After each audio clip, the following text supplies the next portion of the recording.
सो guys, myself doctor Yash. आज अपन discuss करेंगे important question for FMG exam and Rajasthan medical officer exam. आज अपन दो सिस्टम को स्टडी करेंगे, कार्डियोवास्कुलर सिस्टम और जीआईटी को डिस्कस करेंगे। अब पहला क्वेश्चन जीआईटी का है। ये बहुत ही इंपॉर्टेंट क्वेश्चन है हेपेटाइटिस बी का। ये लगभग हर साल पूछा जाता है और इस साल भी पूछा जाएगा 2025 में, जो जनवरी में एफएमजी एग्जाम हो रहा है।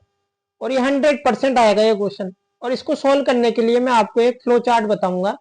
वो फ्लो चार्ट इतना इंपॉर्टेंट है कि उससे सारे क्वेश्चन सही हो सकते हैं। हेपेटाइटिस बी के 100% सही होंगे उससे, हेपेटाइटिस बी के सारे क्वेश्चन। तो उस फ्लो चार्ट को डिस्कस करते हैं अपन।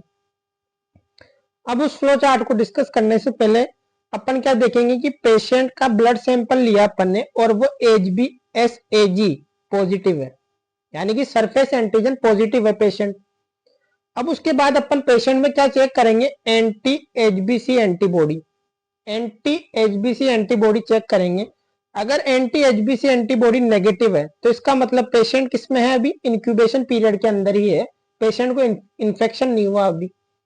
फिर अपन चेक करते हैं कि एंटी HbC एंटीबॉडी कौन से टाइप की पॉजिटिव है। एंटी HbC एंटीबॉडी दो टाइप की होती है, IgM टाइप और IgG टाइप। अगर anti HbC antibody IgM type positive है तो इसका मतलब पेशेंट को क्या है, एक्यूट हेपेटाइटिस इन्फेक्शन। कौन से हेपेटाइटिस का इन्फेक्शन, एक्यूट हेपेटाइटिस बी का इन्फेक्शन। अगर पेशेंट के अंदर एंटी HbC एंटीबॉडी कौन सी टाइप की पॉजिटिव होगी, IgG टाइप की, तो पेशेंट को कौन सा इन्फेक्शन है, क्रोनिक हेपेटाइटिस इन्फेक्शन है,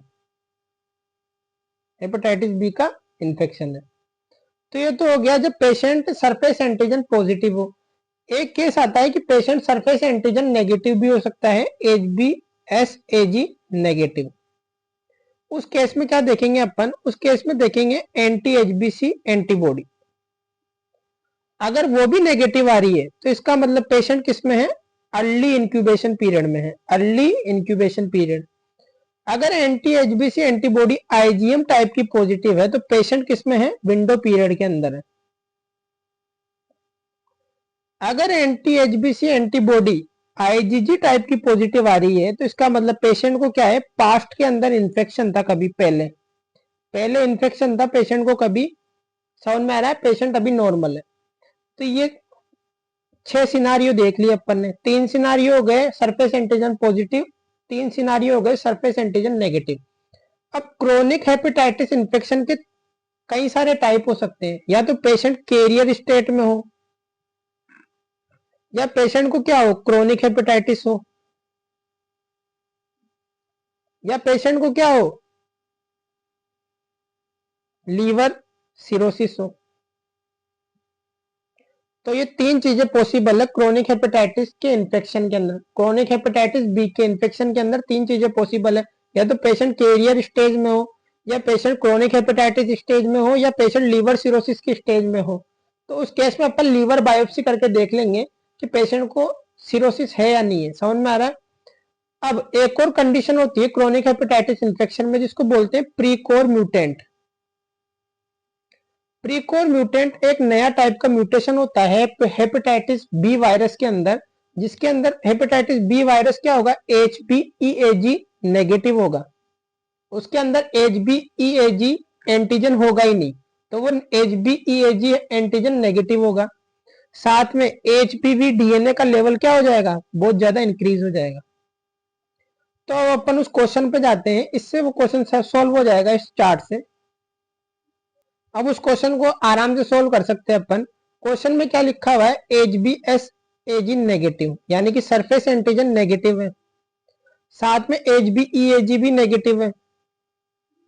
साथ में क्या दिया हुआ है, IgM एंटी HbC नेगेटिव है, anti HbC IgM type negative है, और IgG एंटी HbC पॉजिटिव है। तो मैंने क्या बताया था, सरफेस एंटीजन जब नेगेटिव हो और साथ में क्या पॉजिटिव हो, एंटी HbC IgG टाइप, तो वो केस किसका होगा, पास्ट इन्फेक्शन का होगा। उसको पास्ट के अंदर हेपेटाइटिस बी का इन्फेक्शन हुआ होगा। अगर सरफेस एंटीजन नेगेटिव है और एंटी HbC एंटीबॉडी टाइप कौन सा पॉजिटिव है, IgM टाइप, तो इसका मतलब पेशेंट अभी किस में है, विंडो पीरियड में। तो ये क्वेश्चन तो हो गया पास्ट इन्फेक्शन का। अब एक और चीज डिस्कस करूंगा मैं क्रोनिक हेपेटाइटिस के अंदर। एक तो होता है एक्टिव कैरियर, एक होता है इनएक्टिव कैरियर। इसका मतलब क्या होता है? एक क्रोनिक हेपेटाइटिस एक्टिव कैरियर का मतलब होता है जब एचबीवी डीएनए का level, HBV hepatitis B virus के डीएनए का लेवल मोर देन 20,000 हो।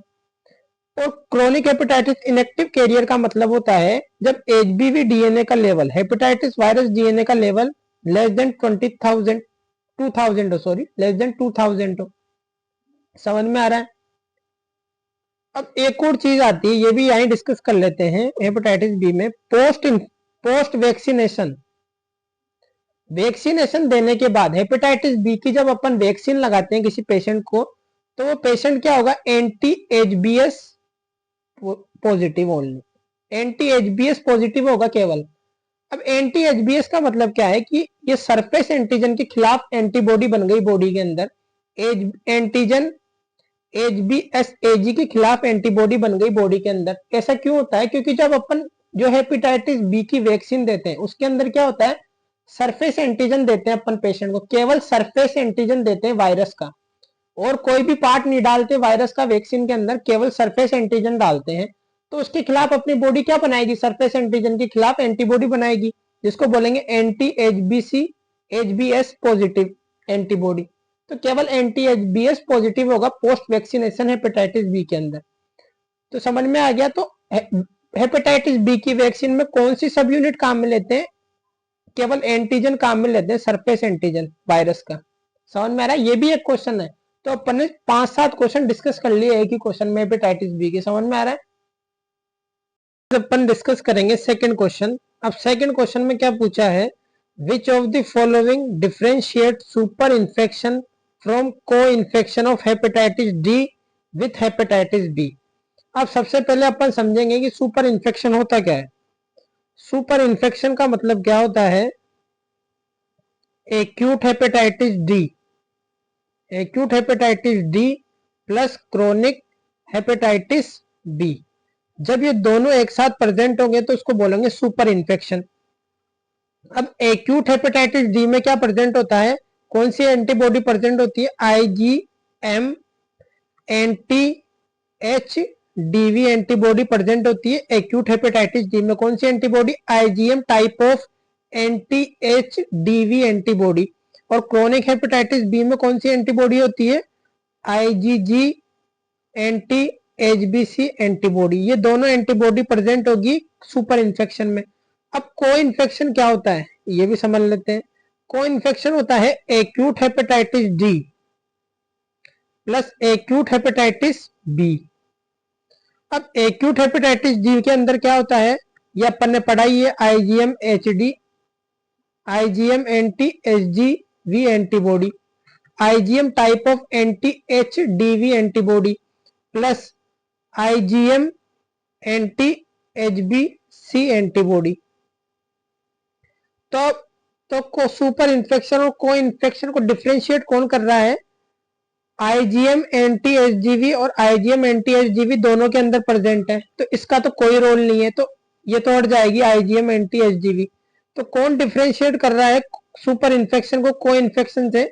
सुपर इन्फेक्शन में क्या प्रेजेंट है? सुपर इन्फेक्शन में प्रेजेंट है आईजी एंटी एचबीसी antibody, IgG type of anti एचबीसी एंटीबॉडी प्रेजेंट है को सुपर इन्फेक्शन में, और आईजीएम एंटी एचबीसी एंटीबॉडी प्रेजेंट है को इन्फेक्शन में। तो सुपर इन्फेक्शन में कौन सी प्रेजेंट है? आईजीजी एंटी एचबीसी एंटीबॉडी प्रेजेंट है, और यही डिफरेंशिएट कर रही है को इन्फेक्शन से, क्योंकि ये दोनों में प्रेजेंट है। तो ये प्रेजेंट है सुपर इन्फेक्शन में, तो ये इसको इससे डिफरेंशिएट कर रही है। तो इसका आंसर हो गया आईजीजी एंटी एचबीसी एंटीबॉडी। समझ में आ गया? अब तीसरा क्वेश्चन डिस्कस करते हैं अपन। अब तीसरा क्वेश्चन भी बहुत इजी क्वेश्चन है, बहुत ही इजी क्वेश्चन है।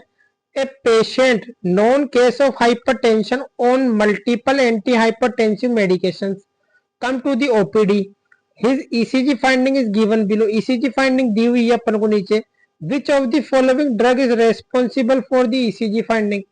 अब ये जो ईसीजी फाइंडिंग है ये बहुत इजी फाइंडिंग है। इसमें क्या दिख रही है अपन को? Toll T wave. क्या दिख रही है? Toll T wave. यहां भी टोल टी वेव है। अपन को क्या दिख रही है, टोल टी वेव दिख रही है। और टोल टी वेव किसमें दिखती है, टोल टी वेव दिखती है हाइपर कैलीमिया में। हाइपर कैलीमिया में क्या दिखती है, टोल टी वेव। अब ये पूछ रहा है कौन सी ड्रग रेस्पॉन्सिबल है हाइपर कैलीमिया के लिए। अब ये जो तीनों ड्रग है ये तो रेस्पॉन्सिबल नहीं होगी। हाइड्रोक्लोरोथाइजाइड क्या होती है, पोटेशियम एक्सक्रीटरी ड्रग होती है, ये पोटेशियम को बाहर निकालती है बॉडी से। ये एक तरीके की क्या है, डायूरेटिक है, और ये पोटेशियम को बाहर निकालता है बॉडी में से। हाइड्रोक्लोरोथाइजाइड, थायाजाइड कौन सी टाइप की डायूरेटिक होती है, जो केली यूरिया कराती है। क्या कराती है, केली यूरिया। थायाजाइड क्या कराती है, केली यूरिया। और हाइड्रोक्लोरोथाइजाइड भी क्या कराएगी, केली यूरिया, पोटेशियम का एक्सक्रीशन, जिसकी वजह से पोटेशियम क्या होगा, कम हो जाएगा बॉडी में। लेकिन स्पाइरोनोलेक्टोन क्या होती है, पोटेशियम स्पायरिंग, पोटेशियम स्पायरिंग डायूरेटिक, मतलब ये पोटेशियम का एक्सक्रीशन नहीं कराएगी। तो इसकी वजह से क्या हो जाएगा, पेशेंट के अंदर पोटेशियम का लेवल इंक्रीज हो जाएगा, हाइपर कैलीमिया हो जाएगा। और हाइपर कैलीमिया के अंदर क्या दिखती है, टोल टी वेव दिखती है। टोल टी वेव दिखेगी। और क्या दिखता है हाइपर कैलीमिया के अंदर, पी वेव की क्या दिखने लग जाती है, flattening.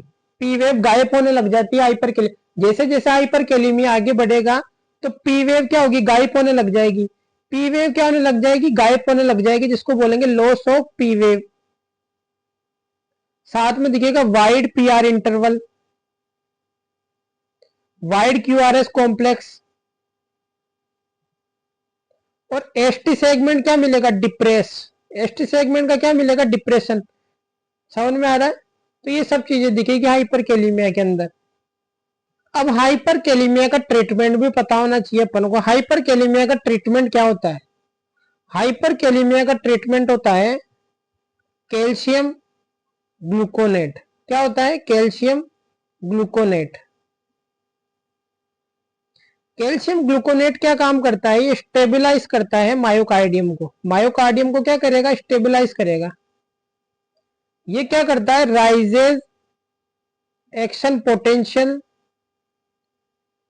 To threshold to less negative value without changing RMP. ये रेस्टिंग मेम्ब्रेन पोटेंशियल को चेंज नहीं करता, ये एक्शन पोटेंशियल को राइज, एक्शन पोटेंशियल के थ्रेशोल्ड को राइज करता है। ये क्या करता है, एक्शन पोटेंशियल के थ्रेशोल्ड को राइज करता है ये, विदाउट चेंजिंग आरएमपी। ये क्या, सीधा सा याद रखो, कैल्शियम ग्लूकोनेट स्टेबलाइज करता है मायोकार्डियम को। अब इसको देते कितना है, 10 ml of 10% calcium gluconate over 2 to 3 minute infusion देते हैं इसका। समझ में आ रहा है, इफेक्ट कितनी देर में आ जाता है, 3 मिनट में इफेक्ट आ जाता है। ये क्या कर रहा है, कैल्शियम ग्लूकोनेट स्टेबलाइज कर रहा है मायोकार्डियम को। लेकिन अपन को पोटेशियम का लेवल भी डिक्रीज करना है। पोटेशियम का लेवल कौन डिक्रीज करता है, insulin dextrose solution. Insulin dextrose solution क्या करता है, डिक्रीज करता है पोटेशियम को लेवल को। अब वो कितना देते हैं, 10 unit IV followed by 50 ml of 50% dextrose. समझ में आ गया, ऐसे देते हैं 50 यूनिट देते हैं IV insulin followed by 50 ml of 50% dextrose solution. तो पोटेशियम के लेवल को डिक्रीज कौन करेगा, इंसुलिन डेक्सट्रोज की ड्रिप डिक्रीज करेगी। इंसुलिन क्या करता है, पोटेशियम को सेल के अंदर भेजता है इंसुलिन। तो जो बाहर पोटेशियम है वो सेल के अंदर चला जाएगा, तो पोटेशियम का लेवल सीरम में डिक्रीज हो जाएगा। तो पोटेशियम को डिक्रीज करने का काम कर रहा है इंसुलिन और डेक्सट्रोज का सॉल्यूशन, और मायोकार्डियम को स्टेबलाइज कर रहा है कैल्शियम ग्लूकोनेट। और कौन सी ड्रग यूज में ले सकते हैं अपन, एल्बिट्रोल। एल्बिट्रोल का भी यूज कर सकते हैं अपन। ये क्या करेगी, स्टिमुलेट करेगी सोडियम पोटेशियम पंप को। समझ में आ रहा है।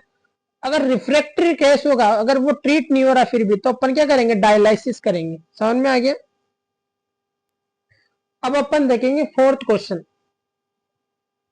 गाइस अपन देखेंगे फोर्थ क्वेश्चन। फोर्थ क्वेश्चन में ईसीजी दी हुई है अपन को, पूछ रहा है कि व्हाट इज द कॉज। अब ईसीजी देखेंगे, बहुत ही इंपॉर्टेंट ईसीजी है, ये अपन यहाँ पर डिस्कस करेंगे और ये एफएमजी के एग्जाम में हर साल आती है इसी टाइप की ईसीजी। ये है पी वेव, ये है क्यूआरएस कॉम्प्लेक्स, ये है टी वेव। टी और पी वेव में कैसे डिफ्रेंशिएट करते हैं? टी वेव की हाइट ज्यादा होती है पी वेव से, देख रहे हो क्वेश्चन में, पी वेव से ज्यादा हाइट है टी वेव की। फिर वापस क्या हो रहा है? P wave followed by QRS followed by T wave. लेकिन अपन क्वेश्चन में क्या देख रहे हैं? यहां पर जो पी आर इंटरवल था और यहां पर जो पी आर इंटरवल है वो इंक्रीज कर रहा है। तो पी आर इंटरवल क्या कर रहा है? पी आर इंटरवल इंक्रीज कर रहा है। और कब तक इंक्रीज करेगा पी आर इंटरवल? जब तक क्यूआरएस ड्रॉप नहीं हो जाए। अब क्यूआरएस ड्रॉप का मतलब क्या है कि यहां पर जो पी आर इंटरवल था वो यहां से ज्यादा था, उसके बाद आई टी वेव, उसके बाद आएगी पी वेव, टी के बाद क्या आएगी? P wave. लेकिन पी के बाद क्यूआरएस कॉम्प्लेक्स नहीं आ रहा, तो क्यूआरएस कॉम्प्लेक्स क्या हो गया? ड्रॉप हो गया। तो ऐसे टाइप के हार्ट ब्लॉक को क्या बोलते हैं? जब पी आर इंटरवल इंक्रीज करता जाए और बाद में क्यूआरएस कॉम्प्लेक्स ड्रॉप हो जाए, उसको बोलेंगे Mobitz type 1 heart block. Mobitz type 1 heart block. मोबिस type 1 heart block के अंदर क्या हो रहा है? ड्रॉप बीट आ रही है। क्या आ रही है? Drop beat. अब इस क्वेश्चन को एक और ट्रिक से सॉल्व कर सकते हैं अपन। क्वेश्चन में अपन को क्या दिख रही है? ड्रॉप बीट दिख रही है। तो ड्रॉप बीट से पहले पीआर इंटरवल देखेंगे और ड्रॉप बीट के बाद पीआर इंटरवल देखेंगे। ड्रॉप बीट से पहले ये पीआर इंटरवल है और ड्रॉप बीट के बाद ये पीआर इंटरवल है, और यहां पर क्या है? ड्रॉप बीट है। यहां पर क्या है? ये ड्रॉप बीट है। अब जब ड्रॉप बीट के पहले और ड्रॉप बीट के बाद पीआर इंटरवल क्या है? अनइक्वल है। तो ऐसे टाइप के हार्ट ब्लॉक को क्या बोलेंगे? मोबिस टाइप 1 हार्ट ब्लॉक।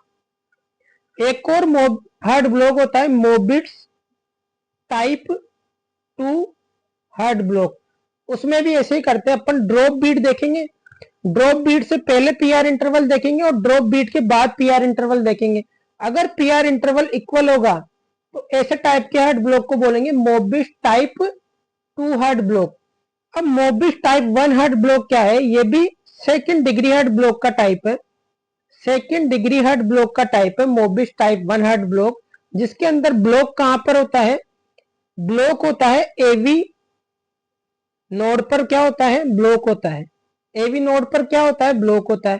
और मोबिस टाइप 2 हार्ट ब्लॉक के अंदर ब्लॉक कहां होता है? ब्लॉक होता है बंडल ऑफ हिस पे। ब्लॉक कहां होता है? बंडल ऑफ हिस पे। और मोबिस टाइप 1 पे ब्लॉक कहां होता है? एवी नोड के ऊपर। एवी नोड के ऊपर ब्लॉक होता है मोबिस टाइप 1 पे। और ये मोबिस type 1 second degree heart block का टाइप है, और मोबिस टाइप 2 भी सेकंड डिग्री हार्ट ब्लॉक का टाइप है। तो सेकंड डिग्री हार्ट ब्लॉक के दो टाइप होते हैं, मोबिस टाइप 1, मोबिस टाइप 2। मोबिस टाइप 1 में क्या देखेंगे अपन? ड्रॉप बीट देखेंगे। ड्रॉप बीट से पहले पीआर इंटरवल देखेंगे, ड्रॉप बीट के बाद पीआर इंटरवल देखेंगे, जैसे कि इस क्वेश्चन में है। तो इस क्वेश्चन में क्या दिख रहा है? दोबारा देख लो, यहां पर आ रही है ड्रॉप बीट। क्या आ रही है? ड्रॉप बीट आ रही है। ड्रॉप बीट से पहले पीआर इंटरवल देखा, ड्रॉप बीट के बाद पीआर इंटरवल देखा, तो ये दोनों क्या हो गए? अनइक्वल हो गए। तो ये हो गया मोबिस टाइप 1 हार्ट ब्लॉक। इसमें ब्लॉकेज कहां पर होता है? एवी नोड के लेवल पे, मोबिस टाइप 1 में। अगर ड्रॉप बीट से पहले पीआर इंटरवल और ड्रॉप बीट के बाद पीआर इंटरवल इक्वल होंगे तो वो हो जाएगा मोबिस टाइप 2 हार्ट ब्लॉक, जिसमें ब्लॉकेज कहां होता है? बंडल ऑफ हिस में। और ये दोनों किसके टाइप होते हैं? सेकंड डिग्री हार्ट ब्लॉक के। तो ये ईसीजी किसकी दी हुई है? मोबिस टाइप 1 हार्ट ब्लॉक की। और मोबिस टाइप 1 हार्ट ब्लॉक किसका टाइप है? सेकंड डिग्री हार्ट ब्लॉक का, जिसमें ब्लॉकेज कहां होती है? एवी नोड पे। तो इसका आंसर क्या हो जाएगा? Second degree AV block. Blockage कहां है? एवी नोड पर। तो इसको और क्या बोलते हैं अपन? Mobitz type 1 heart block. समझ में आ गया? अब फिफ्थ क्वेश्चन देखते हैं अपन। अब अपन फिफ्थ क्वेश्चन देखेंगे। फिफ्थ क्वेश्चन तो बहुत ही इजी क्वेश्चन है। जब भी यंग एथलीट दिया हुआ क्वेश्चन में और है सडन कार्डियक डेथ और साथ में हार्ट की इमेज दी गई हो, और हार्ट की इमेज कैसे दिख रही है? बनाना शेप्ड हार्ट। बनाना शेप्ड हार्ट दिया हुआ हो और यंग एथलीट दिया हो और सडन कार्डियक डेथ हो, तो आंसर क्या होगा, HOCM, हाइपरट्रोफिक ऑब्स्ट्रक्टिव कार्डियोमायोपैथी। अब इसके अंदर कई इंपॉर्टेंट फाइंडिंग भी मिलती है हाइपरट्रोफिक ऑब्स्ट्रक्टिव कार्डियोमायोपैथी में, वो भी डिस्कस करेंगे अपन यहाँ पर। इसके अंदर एक तो दिखेगी अपन को double apical impulse, double apical impulse दिखेगी इसके अंदर। डबल अपाइकल इंपल्स और कहां दिखती है, एक चीज याद रखना, जब भी डबल अपाइकल इंपल्स का नाम आए आपके दिमाग में आना चाहिए लेफ्ट वेंट्रिकुलर हाइपरट्रोफी। अब लेफ्ट वेंट्रिकुलर हाइपरट्रोफी कहां कहां होती है, एक तो HOCM में होती है, और किस में मिलेगी, हाइपरटेंशन में भी तो मिलती है लेफ्ट वेंट्रिकुलर हाइपरट्रोफी, तो वहां पर भी डबल अपाइकल इंपल्स मिलेगी। एयोर्टिक स्टेनोसिस में भी क्या मिलेगी, लेफ्ट वेंट्रिकुलर हाइपरट्रोफी, क्योंकि ऑब्स्ट्रक्शन होता है एयोर्टिक स्टेनोसिस में, लेफ्ट वेंट्रिकल के बाहर जाने के लिए ऑब्स्ट्रक्शन है, तो ज्यादा काम करने की वजह से लेफ्ट वेंट्रिकल की क्या हो जाएगी, हाइपरट्रोफी। तो जहां पर भी लेफ्ट वेंट्रिकुलर की हाइपरट्रोफी मिलेगी वहां पर अपन को डबल अपाइकल इंपल्स मिलेगी, जिसका एग्जांपल हो गया HOCM, हाइपरटेंशन, एयोर्टिक स्टेनोसिस। और क्या चीजें मिलती है HOCM के अंदर, HOCM के अंदर मरमर मिलता है, कौन सा मरमर मिलता है, इजेक्शन सिस्टोलिक मरमर। और कहां पर मिलेगा, अर्श, अर्श, अर्श एरिया में मिलेगा, अर्ब अर्श एरिया में मिलेगा। अर्श एरिया कहां होता है, अर्ब एरिया कहां पर होता है, ये होता है थर्ड इंटरकोस्टल स्पेस के अंदर होता है। कौन सी साइड में होता है, लेफ्ट साइड में होता है, ये याद रखना। इजेक्शन सिस्टोलिक मरमर मिलेगा अर्ब्स एरिया पर, third intercostal space left side के अंदर मिलेगा। और क्या मिलता है HOCM के अंदर, सब वाल्वुलर स्टेनोसिस, जिसकी वजह से क्या होता है, इजेक्शन सिस्टोलिक मरमर मिलेगा। इसका मरमर की एक खास बात होती है, इसके मरमर की, ये जो मरमर है वो इंक्रीज होता है कब, जब ब्लड फ्लो हो डिक्रीज, जब ब्लड फ्लो डिक्रीज होगा तो ये मरमर क्या होगा, इंक्रीज होगा। बाकी जितने भी मरमर होते हैं वो क्या होते हैं, इंक्रीज होते हैं कब, जब ब्लड फ्लो होता है इंक्रीज। लेकिन ये ऐसा मरमर ये कब इंक्रीज होता है, जब ब्लड फ्लो होता है डिक्रीज। ये हो गया एक मिलती है इसमें बिस्फीरियस पल्स मिलती है, बिस्फीरियंस पल्स मिलेगी इसके अंदर। और इसकी ड्रग ऑफ चॉइस क्या होती है, ड्रग ऑफ चॉइस होती है इसकी बीटा ब्लॉकर। और to decrease sudden cardiac death अपन क्या करेंगे, ICD इम्प्लांट करेंगे इसके अंदर। और अगर इसकी अपन हिस्टोपैथोलॉजी देखेंगे तो कैसा अरेंजमेंट मिलेगा अपन को, हिस्टोपैथोलॉजी में कैसा अरेंजमेंट दिखेगा मायोकार्डियम का, डिस अरे अरेंजमेंट ऑफ मायोकार्डियल सेल, मतलब एक डिसअरेंजमेंट होगा मायोकार्डियम सेल का, अलग अलग डायरेक्शन में अरेंजमेंट होगा मायोकार्डियल सेल्स का, एक डायरेक्शन में अरेंजमेंट नहीं होगा, डिसअरेंजमेंट ऑफ मायोकार्डियल सेल। ये याद रखना, ये हिस्टोपैथोलॉजिकल फाइंडिंग होती है HOCM की। तो HOCM के बारे में अपन ने डिस्कस कर लिया, हार्ट ब्लॉक का क्वेश्चन डिस्कस कर लिया, हेपेटाइटिस बी का क्वेश्चन डिस्कस कर लिया। अब आगे देखते हैं अपन, अब अपन एक और क्वेश्चन देखते हैं, इन physiological jaundice which finding is seen. Physiological jaundice में होता क्या है, फिजियोलॉजिकल जॉन्डिस में होता है एंजाइम डिक्रीज हो जाते हैं, एंजाइम डिक्रीज हो जाते हैं, यूजीटी एंजाइम होता है, यूजीटी एंजाइम होता है वो क्या हो जाता है, डिक्रीज हो जाता है। और ये यूजीटी एंजाइम क्या करता है, बिलिरुबिन का कंजुगेशन करता है, क्या करता है, कंजुगेशन ऑफ बिलिरुबिन। तो यूजीटी एंजाइम क्या हो जाते हैं, डिक्रीज हो जाते हैं फिजियोलॉजिकल जॉन्डिस में इन न्यूबॉर्न। फिजियोलॉजिकल जॉन्डिस होता है न्यूबॉर्न में, उस टाइम पे क्या होता है, यूजीटी एंजाइम डिक्रीज हो जाते हैं, जिसकी वजह से कंजुगेशन ऑफ बिलिरुबिन क्या हो जाएगा, डिक्रीज हो जाएगा, जिसकी वजह से क्या होगा, इंक्रीज इन अनकॉन्जुगेटेड बिलिरुबिन। तो इसका आंसर क्या हो जाएगा, increase in serum unconjugated bilirubin. अब एक और चीज डिस्कस करते हैं, इंक्रीज यूरिन बिलिरुबिन कहां पर मिलता है, इंक्रीज इन यूरिन बिलिरुबिन कहां मिलेगा, इन हेपेटाइटिस और ऑब्स्ट्रक्टिव जॉन्डिस के अंदर जहां पर भी ऑब्स्ट्रक्टिव जॉन्डिस आएगा नाम, जहां पर भी ऑब्स्ट्रक्टिव जॉन्डिस नाम आएगा वहां पर क्या आएगा, इंक्रीज इन यूरिन बिलिरुबिन। समझ में आ रहा है? और साथ में क्या मिलेगा ऑब्स्ट्रक्टिव जॉन्डिस में, ऑब्स्ट्रक्टिव जॉन्डिस में क्या मिलेगा, absent in urine urobilinogen. Urobilinogen absent मिलेगा यूरिन में ऑब्स्ट्रक्टिव जॉन्डिस के केस में। तो ऑब्स्ट्रक्टिव जॉन्डिस में दो चीजें मिलेगी, एक तो increase in urine bilirubin, urine के अंदर बिलिरुबिन का अमाउंट इंक्रीज हो जाएगा। साथ में क्या मिलेगा, absent urine urobilinogen, urobilinogen absent होगा यूरिन में। समझ में आ गया? तो जो ये बी कंडीशन है किसमें मिलेगी, ऑब्स्ट्रक्टिव जॉन्डिस में। तो ये भी अपन ने डिस्कस कर लिया। तो आज का लेक्चर यहीं खत्म होता है। Please like and subscribe this channel and share this channel also. Thank you guys.